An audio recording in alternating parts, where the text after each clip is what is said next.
Look, there's been a few points this season where we've said last night was the worst loss of the year, but last night in Miami may have been the worst of the worst as Tom Thibodeau and Julius Randle are feeling the heat literally and figuratively. What's up, everybody? Welcome to the Putback with Ian Begley. Live, I'm Chris Williamson alongside SNY NBA insider Ian Begley. We're joined by SNY NBA contributor Ashley Nicole Moss, who's also on SI, among other outlets, and Stefan Bondy, who covers the Knicks for the New York Daily News. And we are live on SNY's Facebook, Twitter, and YouTube pages, as well as streaming on SNY.TV. As always, we tip things off with the baseline. And Ian, we got to start with, one of the articles that you wrote about, the other day was the tension between the coaching staff and the players. Is that something that is increasing more and more as the games play out? Yeah, Chris, I can't tell you exactly what's happening now in the locker room. I don't want to mislead anybody, but I can say that in the wake of the decision to bench Kemba Walker, some players felt that revealed an inconsistency with Tom Thibodeau and the coaching staff and their decision-making process, because they felt that not all players were being held to the same standard. And that lingered on at least for a few weeks, after the decision was made. And so, the chemistry and the togetherness between the players and the coaches that we saw last year when this team won 41 games and surprised everybody. It was so tight last year, but this year, people who are observing the situation are saying it's not the same. It's not there this year. And I think that happens when teams lose games and when they underperform. So it's understandable, but it's just interesting to note as the Knicks move closer to the trade deadline here. And also Tom Thibodeau, let's be clear. He won Coach of the Year last year. He did a heck of a job. So, the idea that, this is all Thibodeau's fault, or, he should be on the hot seat. I don't buy that at all, because look what he did last year. But when there's issues between players and coaches in the locker room, it's usually a sign of an unhealthy dynamic. Yeah, one of the things that we're seeing that's unhealthy really is the regression of Julius Randle, so much so that people are wondering, is there a chance that Julius could get traded at the trade deadline? Well, listen, I don't think anybody should be surprised to hear that probably every Knick is on the table in some way, shape, or form for the right deal back, for the right player back. But I do know that, one team in touch with the Knicks recently came away with the impression that Randle would be available for a package that the Knicks deemed fit. Now, what that package is, I don't know. But just the idea that, that conversation was had, it tells you a little bit about where Randle's season is and where the Knicks are, because Randle clearly, has struggled for the most part of this year. He's had some good games, but mostly struggled, particularly recently. And he's your number one guy. He's the face of the franchise, given the extension he signed last year. And the Knicks have to decide, hey, can we move forward with Julius Randle as our number one and get to where we want to go? Or do we have to make a decision here and go elsewhere? And I'm not saying that decision is going to be made by the trade deadline at February 10th, but it's got to be something that is a point of discussion among Knicks coaches and Knicks executives at this point in the year.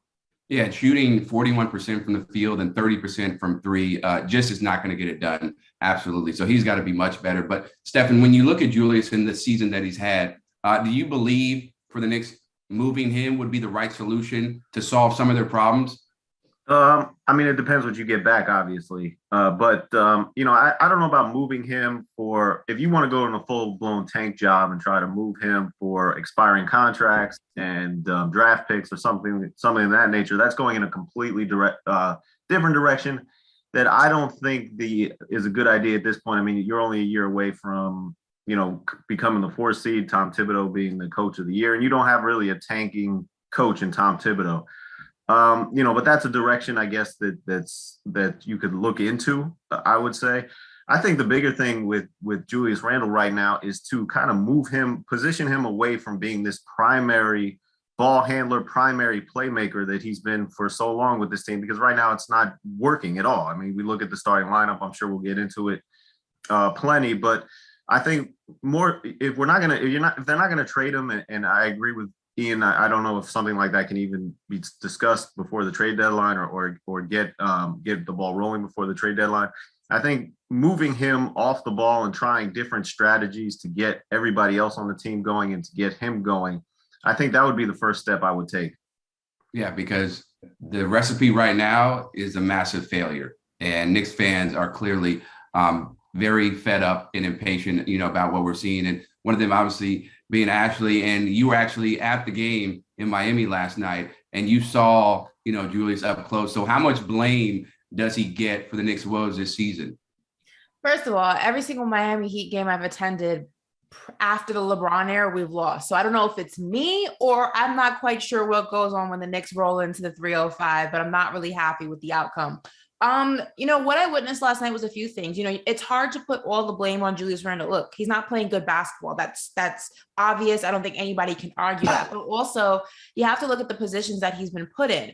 I don't think Coach Tibbs puts him in a position that's conducive to how he's playing. And also, I don't think he holds him enough accountable. I don't understand why it takes him so long to get to the second unit when the first unit isn't clicking. I don't understand why it takes him so long to mess with the rotations. And also, I'm going to go as far as saying I don't think Julius Randle, with the way that he's currently playing, needs to be playing 30 plus minutes a game. There are other guys on the team that you can go ahead and give that responsibility to. And in a situation where what you've been doing is not working, there's no harm in trying something else. I think that it's the lack of accountability that he holds Julius to that I think is also frustrating, because if somebody's out there and you're paying them over $100 million to play for the New York Knicks, and after a quarter of basketball, after 2 quarters of basketball, they only have 4 points, that is a problem. And as a head coach, I understand that you put a lot of trust in your vets and you're not going to go ahead and bench your investment, but you also have to hold him accountable, and you also have to do what's better for the team and their development and their continuity. And it doesn't seem like Tibbs does that, because there's no reason that Julius Randle should be on the floor as long as he is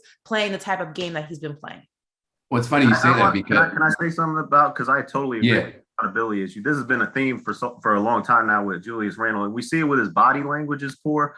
We see it, during timeout huddles. There was one game where he was on the complete opposite side of the court while Thibodeau was drawing up plays. He did that again in Miami. They were in the huddle, and the photo that's going around is he's here and the team's here. It's not okay. It's just not okay. It's bad optics at the very least, and also I wouldn't put it all on Tibbs. It's an organizational thing. What kind of organizations tell their star player, hey, you don't have to ever talk to the media after games?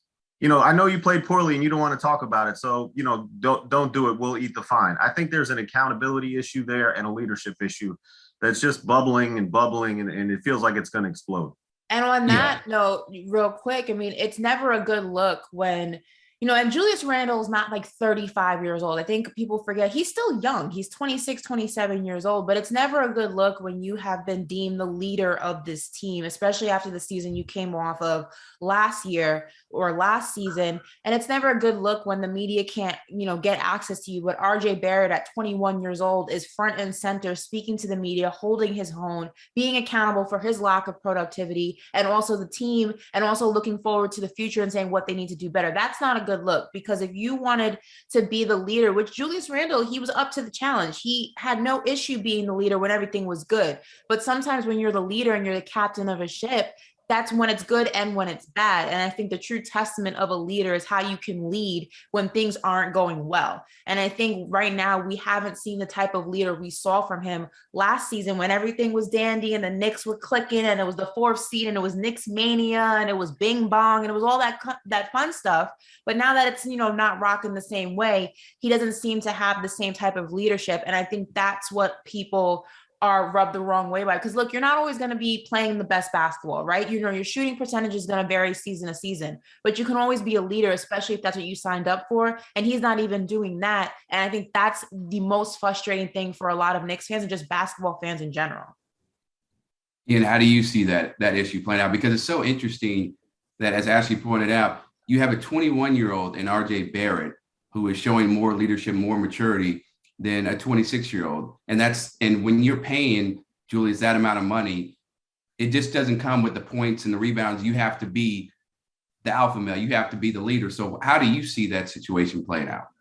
Look, I can't speak to Julius Randle's mindset. I know, we watch him on the court. Nobody knows what's going on really behind closed doors. So I don't want to guess at, what's bothering him, what isn't bothering him. But I do know, when an NBA team is functioning at its best, the top player is fully bought in to what the coach wants to do. And that trickles down to the rest of the roster. And that top player brings energy every night and leads by example, and that trickles down to the rest of the roster. You know when it's working, you know when it's not working. And I think, with Julius Randle, when he's playing well, the energy's there. When he's hitting shots, the energy's there. You've seen it in spurts, and you've seen him go really hard in spurts, but you haven't seen it across the board. And the interesting thing to me is, it seemed like he was early on just trying to figure out the right thing to do, whether it was attack or defer to his teammates. And this was early on in the season. And then the Knicks made the lineup change where Kemba Walker is out of the lineup.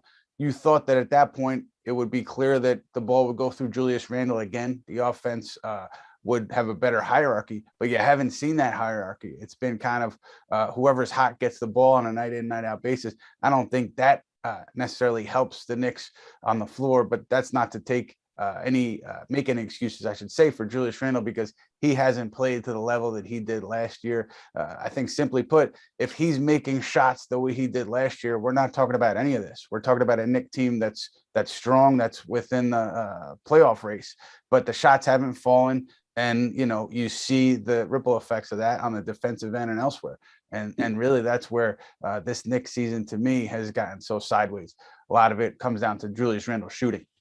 Yeah, Julius Randle shooting, but also, the defense. You can be having a poor game offensively, but you can still bring the effort defensively. And sometimes, we see him, lag off. He's not as aggressive, not as intense on the defensive side. It's not just him. And it's not just him. It's not just him. Yeah. I think defensively, I'm a big believer in the old school mantra that defense wins championships. And that's not saying the Knicks are, going to win a championship anytime soon. But I think the laziest thing you can do as a player, and this is if you've played anything from AAU to college to high school to professional, you can always play defense. It travels with you wherever you go. Your shots may not always fall, but you can always play defense. And that defense creates an offense eventually at some point in the game.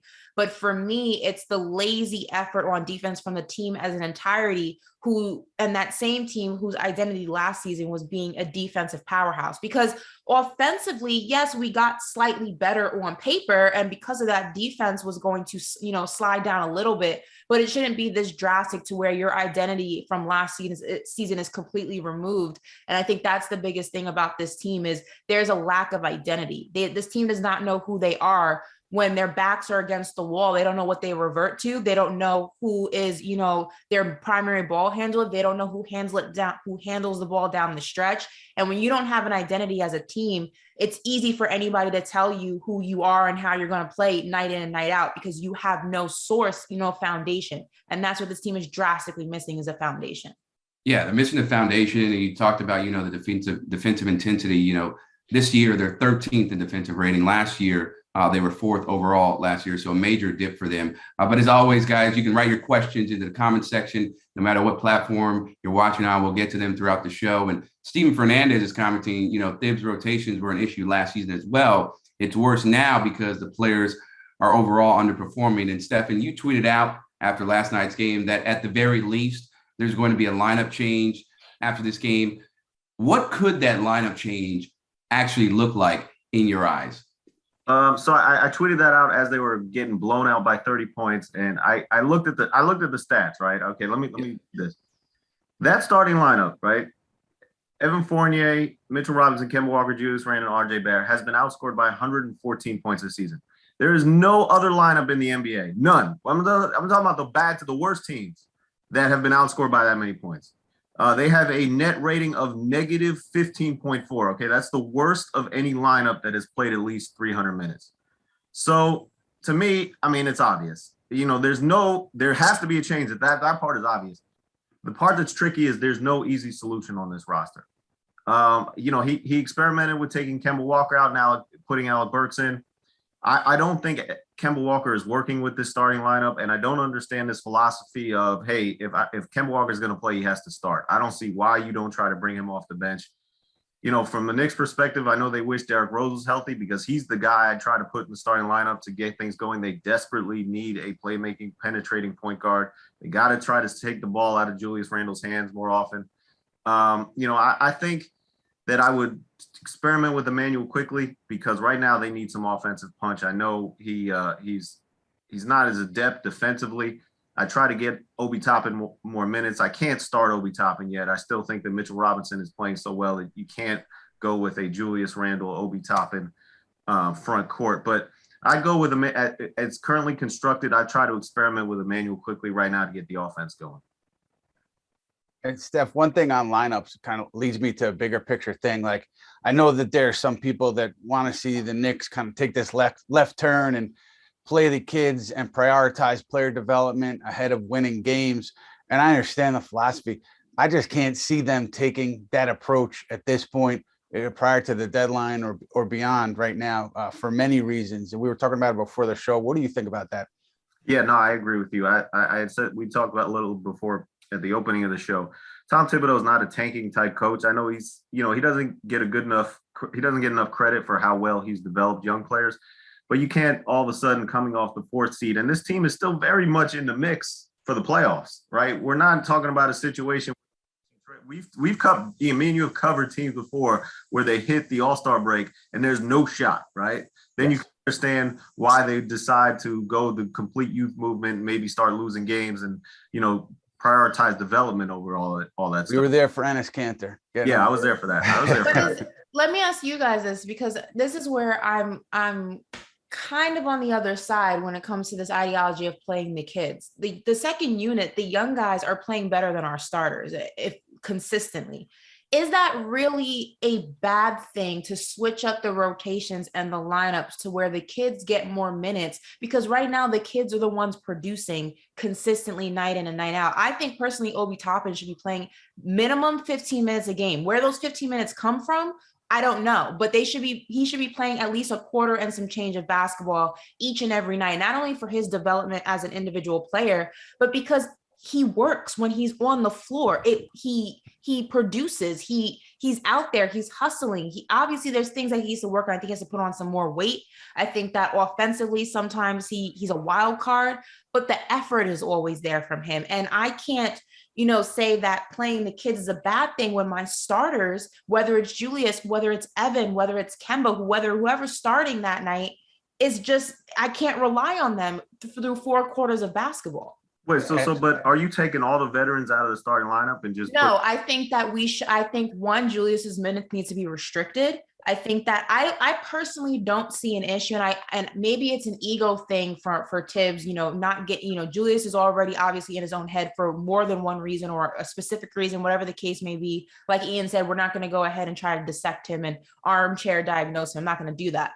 But I don't see an issue outside of the fact that it could further mess with his mental. Why start him every single game if he's not producing? You're not going to start Julius? I think you got to start. I'm not saying to bench him every single game, but I'm saying at this point in the season, what harm is it to start seeing a different lineup that could possibly work better than what's happening? It'd be different if we were having a few bad games, but we are consistently having bad games with the same formula. So the only thing you can't change the players at this moment. The only thing you can change is the formula. And I think this is the moment to start playing around with it. And I personally don't understand why we allow our starters to put us in such a hole that the second unit has to come and pull the Knicks out of a 30-point deficit. It just doesn't make sense to me.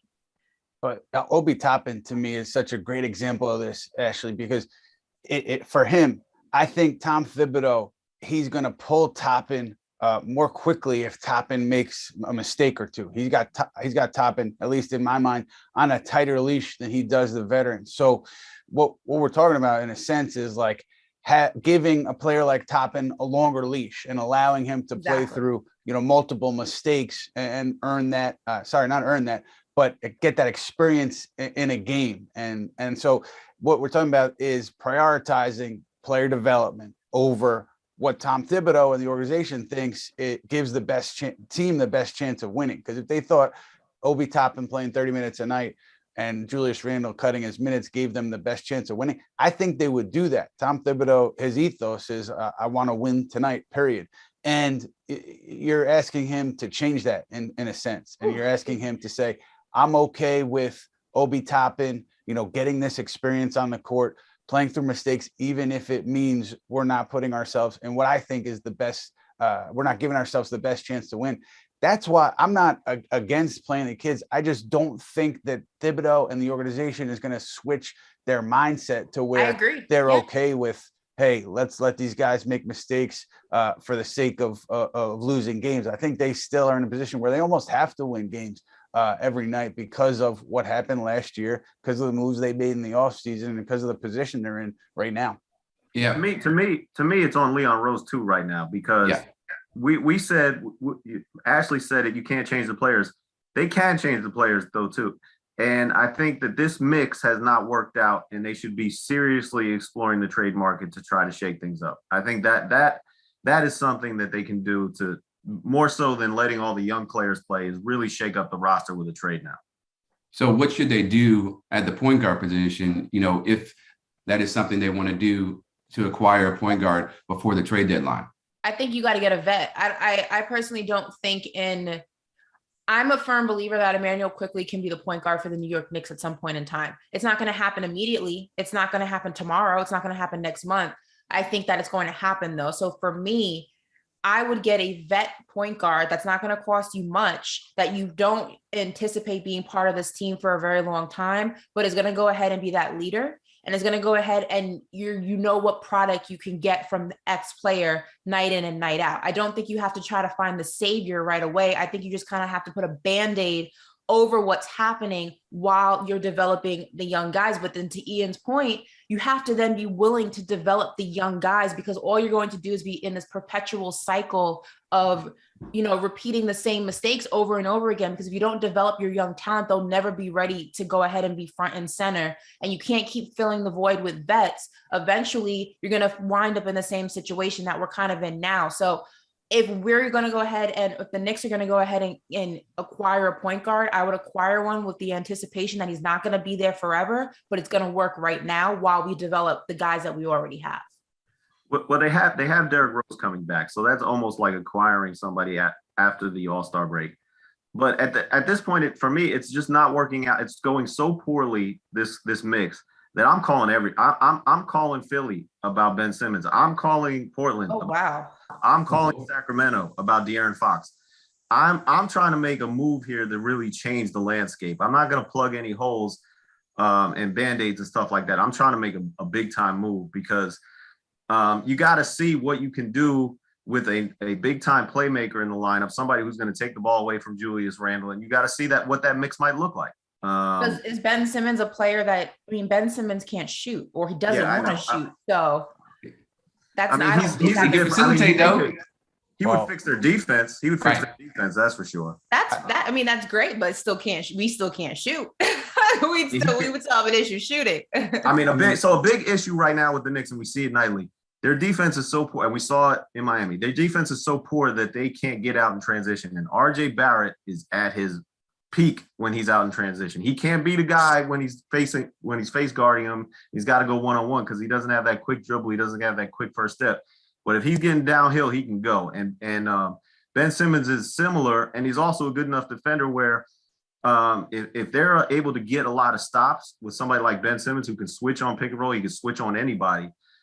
This team would be a lot better just because they're playing better defense. Because right now they're facing defensive sets that are set up because the ball's falling in the basket on their end, and the other team has all this time to set up, and it's really hurting them. It's hurting Julius Randle. It's hurting RJ Barrett. So Ben Simmons is somebody that could certainly help their defense. One thing on Simmons in particular, I think we mentioned it a few weeks ago. There is support within the Knicks organization about making that kind of move and going after Simmons specifically, but I just don't see a pathway for them to satisfy what Philadelphia is looking for. Daryl Morey has been on the record saying he wants, a top player back. The Knicks can't satisfy that. So it would have to be a 3-team transaction.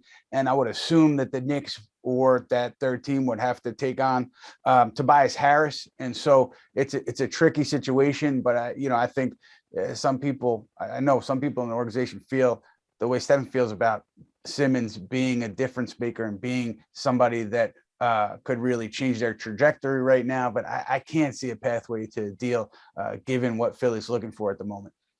Yeah, it would be very hard to pull that deal off. But a few people, on our comment pages are talking about De'Aaron Fox, who Steph just mentioned. Ashley, do you think De'Aaron Fox would be a massive upgrade to help this team, as Steph alluded to, changing the landscape of the Knicks squad, or do you feel like they should go after somebody else? Absolutely. I mean, I'm all, for me, I see the potential of this team, the way that in the small, holes of light, this can be a really young, just team that if you can keep together, I think can be something of like the Memphis Grizzlies, how we're seeing them, come together, a really young team that still has a lot of potential, but right now is really good.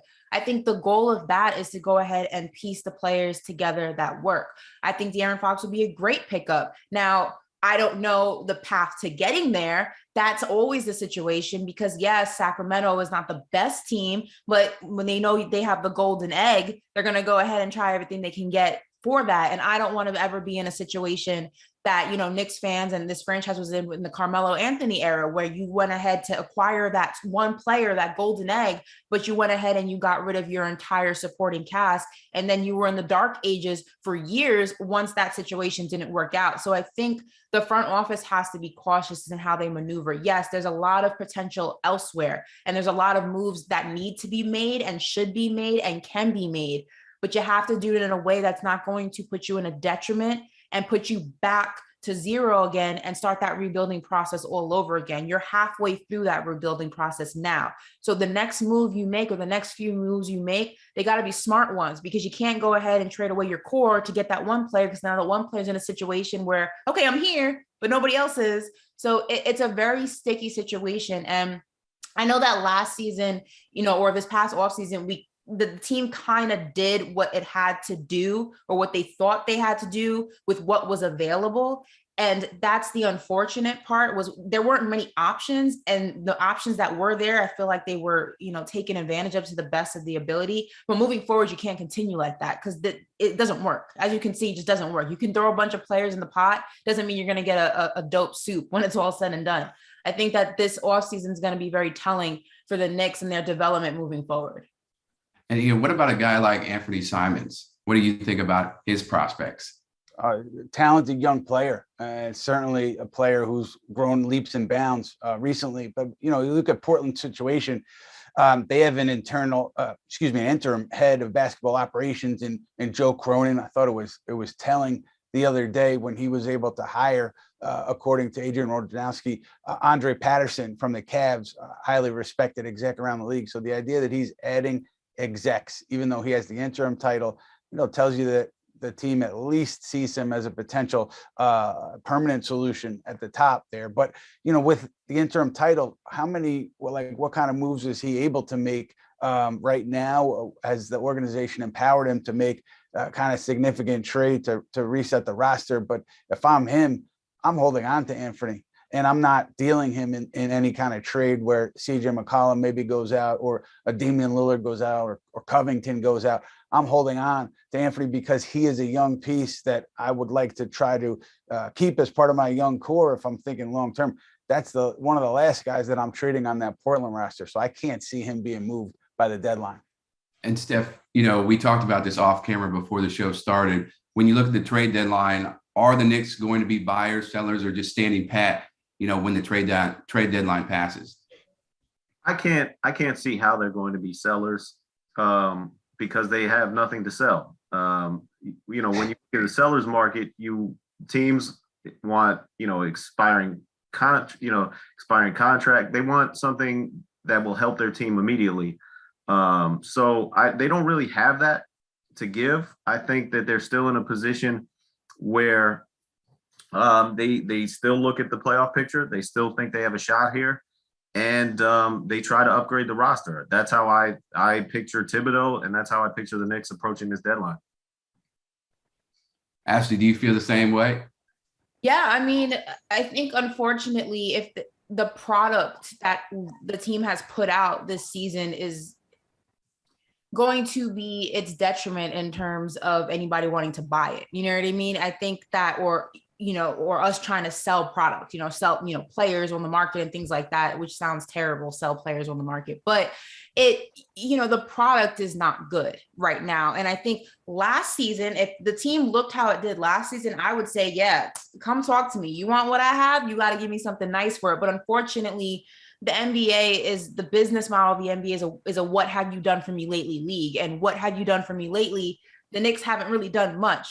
Julius Randle's stock, I feel like right now has plummeted from where it was last season because people are kind of starting to think, well, maybe it was a fluke. Maybe it was, the fact that half the season was without fans and that's where he flourished. And, maybe it was the fact that the East was, ridden with COVID and that's why the Knicks look so good, but it's the same old Knicks, the same old situation. So I think this season has been a detriment in that aspect, but I also don't think that the Knicks are going to make any monumental moves by the trade deadline. I think that ultimately, if I were in the front office, what my goal would be make maybe the smallest moves possible to kind of get me over that hump. If even the play-in is the goal, which obviously it is. But once you go ahead and you use your trump cards, the royal flush, if you will, you can't go ahead and say, okay, I changed my mind, I want to take it back. Once you move your biggest pieces, you can't undo it. So I wouldn't rush that. If you can move a bunch of small pieces to get maybe a vet or, somebody that can, like I said, help you over the hump immediately. Yeah, sure. But I don't know if we see a Julius Randle move. I don't know if we see an Evan Fournier move by the trade deadline. I think that's something that the front office keeps in their back pocket a little bit longer until they can see who's out there and what actually is a possibility. Yeah, it makes a lot of sense because who wants Evan Fournier? Who wants Julius Randle? The way they're playing, their value is so much lower. Well, specifically for Julius Randle, so much lower than what it was last year. So it'd be hard pressed to find anybody who's going to want to take on, his contract and also the way he's been playing because you don't see, any hope in sight as far as now. But so there are a lot of issues with the Knicks. There are also issues with the Nets, even though, they're at the top of the Eastern Conference, top four. So, Ian, when we look at James Harden specifically over the last couple of days, there's been a lot of talk about him, whether he wants to stay with the Nets or not. Do you think he stays with the Nets? Is he jumping boroughs maybe or going to Philly? Like, what's his deal? I think part of it depends on how this season plays out in Brooklyn. I think if the Nets win a championship, it's hard to see James Harden leaving. With that being said, people around the league have been talking for months. We talked about it a few weeks ago, the idea that Philly is a suitor for James Harden when you get to the offseason. The Nets have known this for a while. The connection with Daryl Morey and James Harden is obvious. And the thing with that is, people close to James Harden, they feel like almost a loyalty to Daryl Morey because Morey was with the Rockets when they traded for James Harden. The organization, the way things played out, helped make James Harden a superstar. He did it on his own, but certainly might not have happened if he was in another organization. So I think there's a strong loyalty from people around Harden to Morey. That's not to suggest that James Harden because of that loyalty is going to jump to the Sixers without a doubt this offseason, but it's going to be there. That possibility is going to be there until we get to the offseason and we see how things shake out, particularly if Philadelphia doesn't deal Ben Simmons by the trade deadline. You're going to continue to hear that chatter. But I do think it just depends on how things go in Brooklyn on the court because James Harden is frustrated with losing. He might be frustrated with Kyrie Irving as a part-time player, but if you're the Nets, you get through the playoffs, you win a title, how frustrated can you be after that parade? So I think you got to wait and see what happens with Brooklyn on the court before you start talking about James Harden doing anything definitive in the offseason. Yeah, and I think winning cures all. So we'll see if the Nets it does. See if the Nets are able to get the championship. I don't see it happening with their current makeup and the health of KD and Kyrie being unvaccinated. But you never know in this league. It's so unpredictable. But that's going to do it for this week's episode of the Putback. Our thanks to Ashley Nicole Moss. Watch Geico Sports Night for more of her. And our thanks to Stefan Bondy. Check out the Daily News for superb coverage. We're off next week, but big shows the week after. Thursday, February 10th for a trade deadline preview. Friday, February 11th for a recap, both at noon, both on the usual platforms. For now, keep up with SNY.TV for the latest Knicks news and rumors. For Ian, I'm Chris. We'll see you later.